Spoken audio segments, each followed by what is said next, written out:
ازيكم؟ وحشتوني. عاملين ايه؟ يا رب تكونوا بخير. طبعا غبت عنكم فترة كبيرة كبيرة كبيرة، وكان فيها ايه طبعا من رمضان لغاية بعد رمضان الواحد كده ما كانش متحمس على ان هو يصور ومش عارفه ويعمل ايه. لا، حسيت ان انا عندي شويه كسل كده. فكذا حد والله العظيم بعتلي فيديوهاتك وحشتنا، بنحب نسمعها. شكرا والله ليهم ان هم شجعوني. ف... فقلت اللي هو ايه، هطلع لكم بحاجه كده على السريع، احكي لكم فيها ونحكي مع بعض ونفضفض مع بعض. آه طبعا انا غايبه من يعتبر من رمضان، ما صورتش، انشغلنا برمضان لانه كان اللهم صل وسلم وبارك على سيدنا محمد.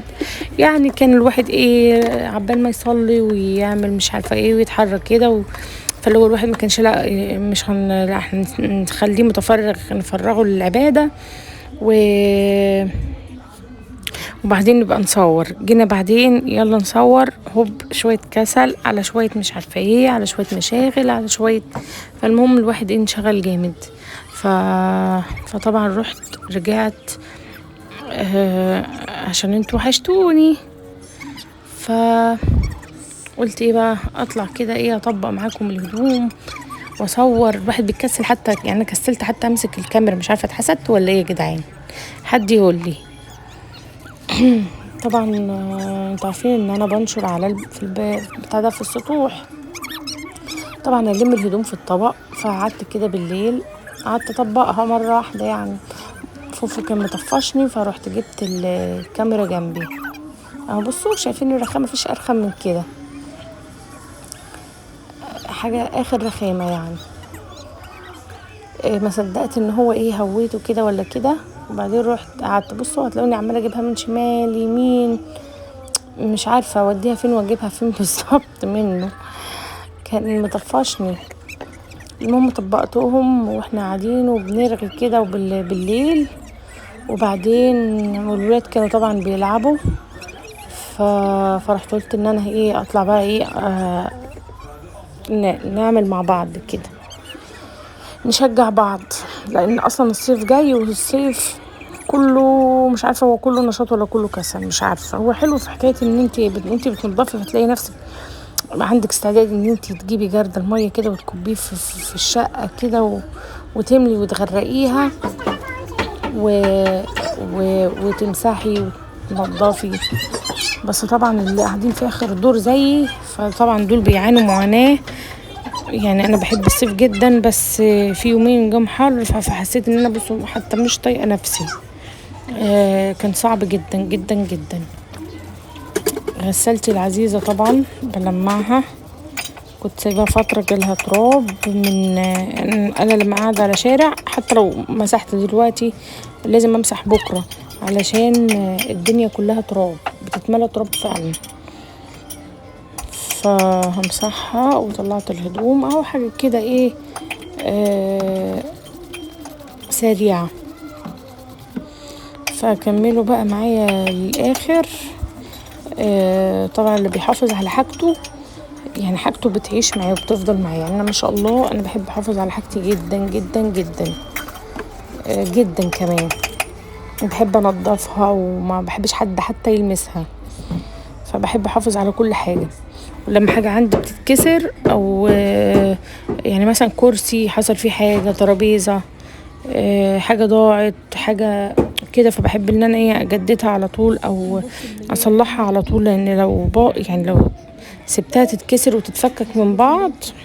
بالمناسبة دي ملاية كنت جايباها من محل الحور العين، من عند سموحة حبيبتي. بصوا خرافية، كنت لسه جايباها طبعا الملاية دي وفرشتها. تحفة.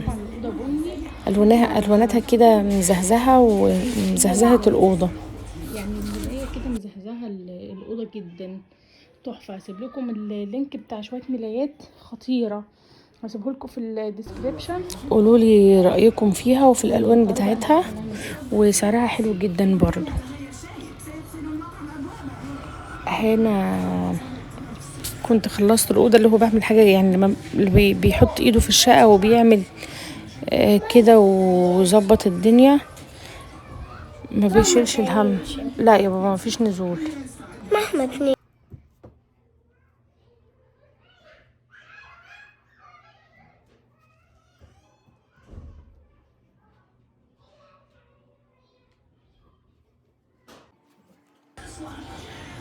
وصلنا لفين؟ فصلت وقطعت فنسيت احنا بنحكي في ايه. بنحكي في ايه؟ في النظافة طبعا اللي احنا مرناش غيرها. معلش صوتي نعسان شوية، اعتبروني لسه مبتدئة، معلش سامحوني بقى.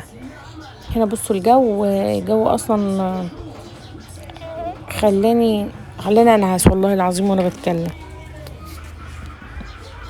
البيضات دي سبحان الله يعني نعمة والله، اللي عنده عيل وطبعا الولاد بيقدروا الدنيا، لولا البيضات دي هي اللي بتحمي يعني. ف بس عايزة اغيرهم. لو تفتكروا لو غيرت البيضات اجيب لون ايه؟ يعني لو غيرت اللون الرصاصي ده، انا حاطه الركنه والبتاع ده والصالون لون رصاصي، فلو غيرتها ممكن اجيب لون ايه يمشي كده ويظبط الدنيا يعني. يعني اقترحوا عليا. والسجاده طبعا دي كنت جايباها عشان افرشها في رمضان. ايه رأيكم؟ لونها تحفة. كان جبتها في عرض النساجون الشرقيون لما بيعمل تخفيضات كل سنة وكده في التخفيضات دي. فانا جبتها كان سعرها 700 جنيه، وكبيرة يعني مش اكبر من اللي هو 1.60 في 220، اكبر من المقاس ده. حلوة جدا والواناتها حلوة. مشيت على الصالون كانت رهيبة يعني، شكلها حلو جدا.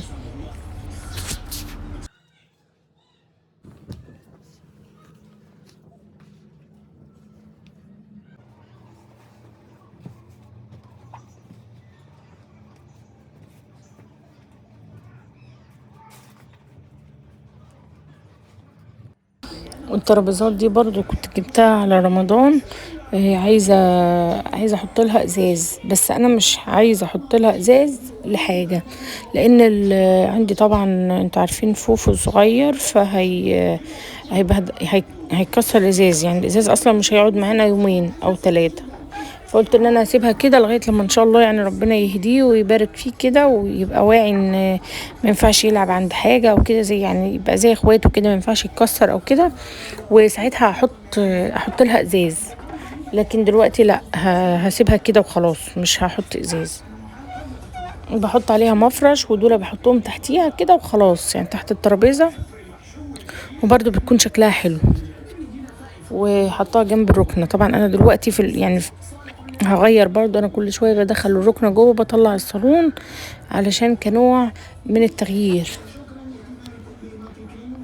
شوفوا احنا لغينا شويه حلوين اهو، بس شجعتوني ان انا اخلص. هعمل لكم طبعا حاجات عايزه تشجيع كده، بلاش اللي هو ايه، لا انا عايزه تشجيع بقى، يعني ايه، شجعوني كده.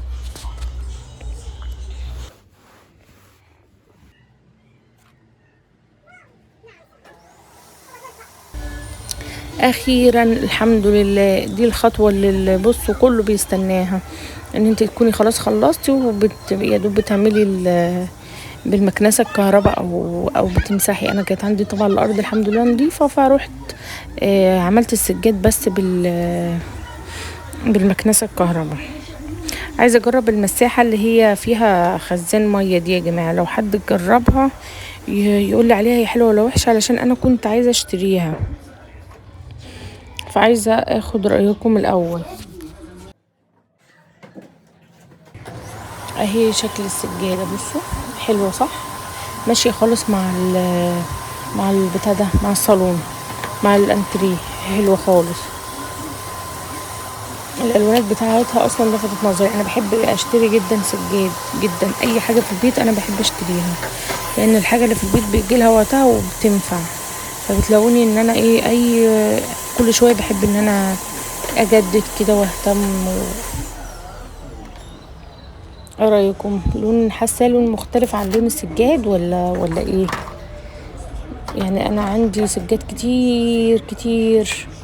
ف ايه رايكم؟ دي اكتر سجاده يمكن عجباني، لان انا عندي فواتح والارضيه كمان فاتحه، فدي ظاهره خالص مع الفواتح.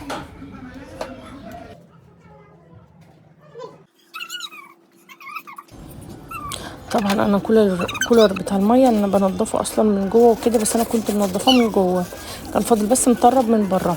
يعني انا من جوه وبفك من ورا كده في بتاعه بتتفك، اعمل لكم فيديو ليها للبتاع دي للكولر بس، لنظافه الكولر بس، وهوريكم وانا بنضفه من ورا ازاي، يعني بنزل كل اللي في الانابيب واللي في الخزان وكل حاجه ازاي.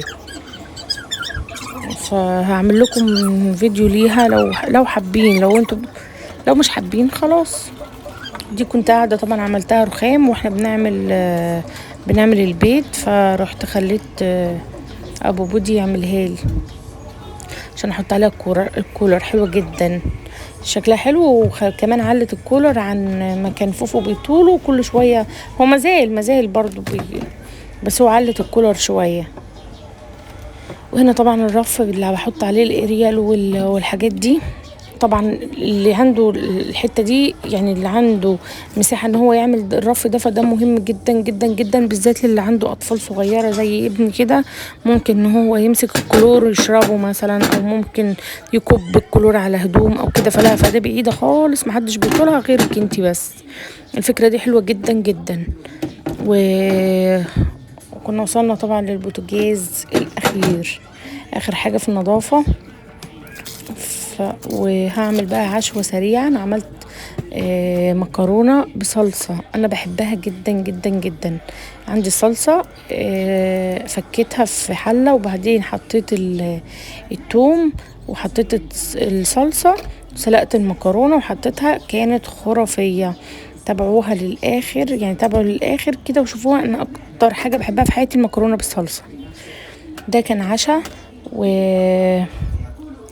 بس كده. يلا اشوفكم ان شاء الله مرة تانية. نسيت اقول لكم ان انا بعمل قرصة بيض لجوزي وللولاد، علشان ما كانوش، جوزي مش بيحب المكرونة بصلصة، فهعملها، او بيحبها بس بيحب بتاع ده اكتر، قرصة البيض اكتر. بالهنا والشفا.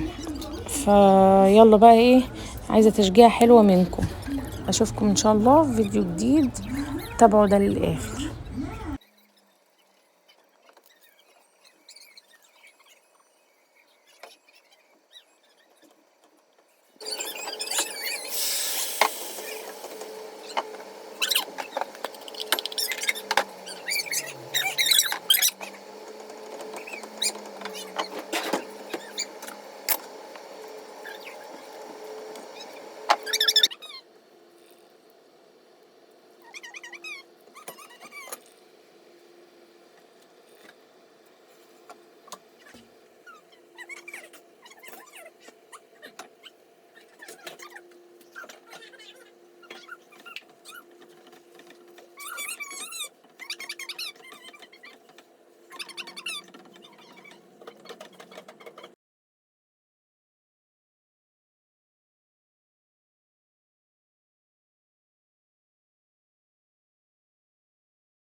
بابا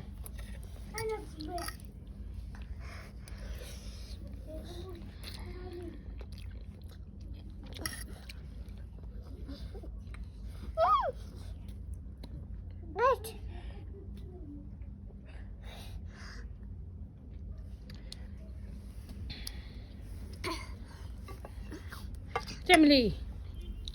بتاكل بدي يا ابني؟ يا ابني اهي الشوكة. بتعمل ايه؟